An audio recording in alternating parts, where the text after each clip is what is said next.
अस्सलाम वालेकुम दोस्तों, welcome back to another video. आज की वीडियो काफ़ी इंफॉर्मेटिव होने वाली है क्योंकि आज की वीडियो है 2025 होंडा सिटी पे। इस कार की डेटा लिस्ट के अंदर हमें कुछ न्यू पैरामीटर्स देखने को मिलते हैं और इन पैरामीटर्स को आज हमने डिस्कस करना है। यहाँ पे आप देख सकते हैं हमारे पास एक पैरामीटर है idle air block learned. Idle air blockage learning हमारे पास जो वैल्यू है ये आ रही है 81.70। इस कार की हमने ट्यूनिंग की है और ट्यूनिंग करने के बाद हमने इसकी अभी तक लर्निंग परफॉर्म नहीं की। तो ये देख सकते हैं हमारे पास जो idle air blockage learning values हैं ये आ रही है 81.70 और इस सब के साथ साथ हमारे पास जो स्पार्क एडवांस या इग्निशन एडवांस BTDC के अंदर जो होता है ये आ रहा है -10। साथ साथ हमें एक दूसरा पैरामीटर देखने को मिलता है जिसको लैफ कहा जाता है, लीन एयर फ्यूल, और इसकी जो लीन साइड पे डेविएशन आ रही है ये आ रही है 0.94। कार की हमने ट्यूनिंग कर ली है। अगर आप ट्यूनिंग से रिलेटेड वीडियोस देखना चाहते हैं तो कमेंट बॉक्स में लाजमी मेंशन करें। हम इसका स्पेशल फंक्शन परफॉर्म करेंगे जिसमें ECM PCM रीसेट है।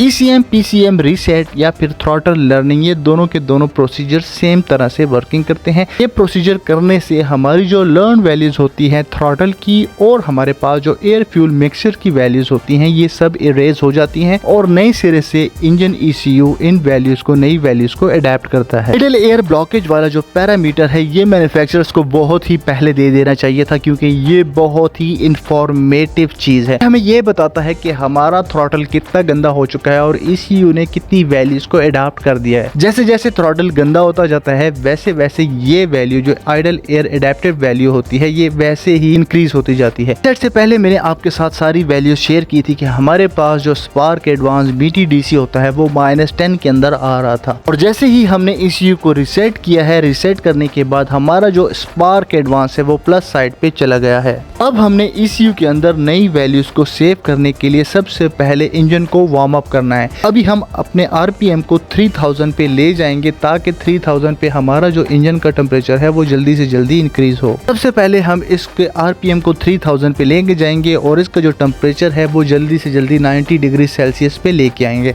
90 डिग्री सेल्सियस पे लाने के बाद हमने तमाम इलेक्ट्रिकल डिवाइसेस एंड AC को ऑफ कर देना है और ऑफ करने के बाद हमने इस वैल्यू को लर्न होने के लिए छोड़ देना है। अब दोस्तों जैसे ही कार आइडलिंग पे आई है यहाँ पे देख सकते हैं आइडल एयर लर्निंग स्टार्ट हो चुकी है और हमारे पास जो आइडल एयर ब्लॉक लर्निंग पहले 81% थी अभी वो 37। इसी तरह से आहिस्ता आहिस्ता ECU इस वैल्यू को नीचे लेके आएगा और जिस जगह पे हमारा इंजन और हमारा एयर फ्यूल रेशियो और हमारा एडवांस स्पार्क एडवांस जो है वो परफेक्टली मैच होता है उस टाइम पे उस वैल्यू को ECU अपने अंदर स्टोर कर लेगा। यहाँ पे ECU देख सकते हैं आहिस्ता आहिस्ता थ्रॉटल को क्लोज कर रहा है और उसके लिए परफेक्ट पोजीशन की तलाश कर रहा है किस जगह पे हमारा RPM परफेक्ट होगा और हमारा एयर फ्यूल रेशियो भी उसके साथ बिल्कुल मैचिंग होगा। अब ये आहिस्ता आहिस्ता नीचे ड्रॉप जाएगा और जिस जगह पे ECU चेक करेगा कि ये पोजीशन इसकी बेस्ट परफेक्ट है इस कार के लिए, इस पोजीशन को ECU परमानेंटली सेव कर देगा। होंडा की थ्रॉटल लर्निंग के दौरान आपने एग्जॉस्ट सेंसर 2 की पोजीशंस को बिल्कुल अच्छी तरह से मॉनिटर करना है। हमारा एग्जॉस्ट सेंसर 2 हमें क्या प्रोवाइड कर रहा है, वैल्यूज की वैल्यूज लीन साइड पे ज्यादा रहती हैं या रीच साइड पे ज्यादा रहती हैं क्योंकि ECU जब इसकी एडजस्टमेंट करता है इन केस अगर कार कहीं से भी एयर ले रही है वो आपको इतनी जल्दी से अडेप्ट नहीं करेगा, वो स्लो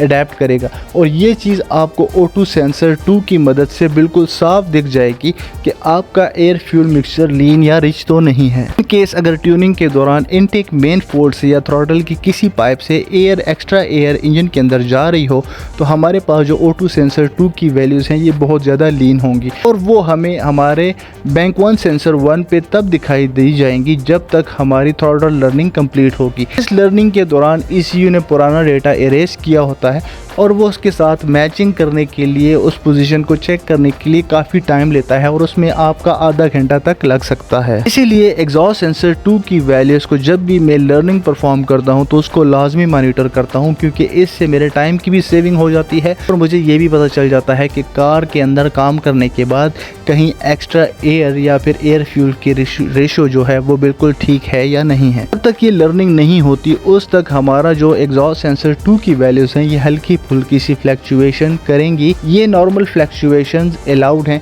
लेकिन अगर बहुत ज़्यादा लीन रहता है या बहुत ज़्यादा रीच रहता है तो आपको इस चीज़ से ये पता चल जाएगा आपका एयर फ्यूल रेशो नॉर्मल है या नहीं है।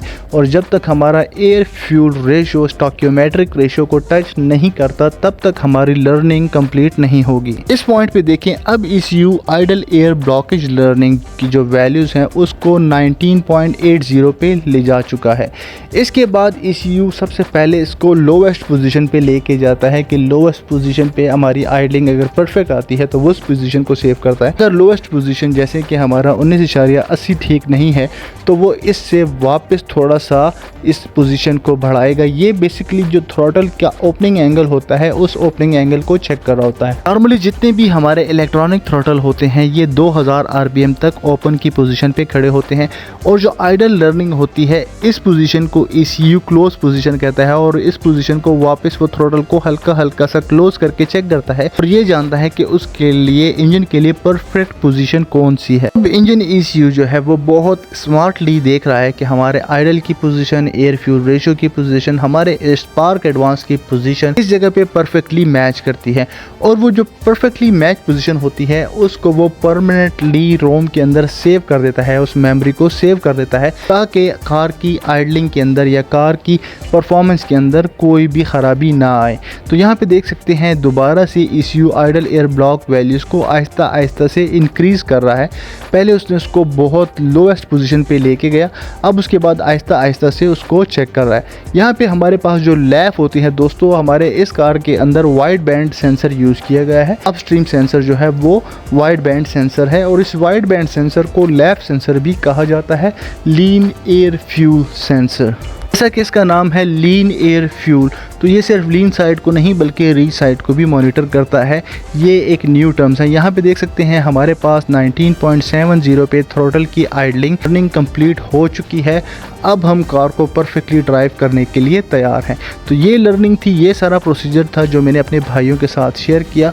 उम्मीद करता हूँ कि ये वीडियो आपके लिए हेल्पफुल होगी, आपके लिए बेनिफिशियल हो। वीडियो आपके लिए अच्छी हो तो चैनल को लाइक, शेयर एंड सब्सक्राइब ज़रूर करें। आपका भाई आपके साथ मिलता है एक नई वीडियो में, तब तक स्टे ट्यून। अल्लाह हाफिज़।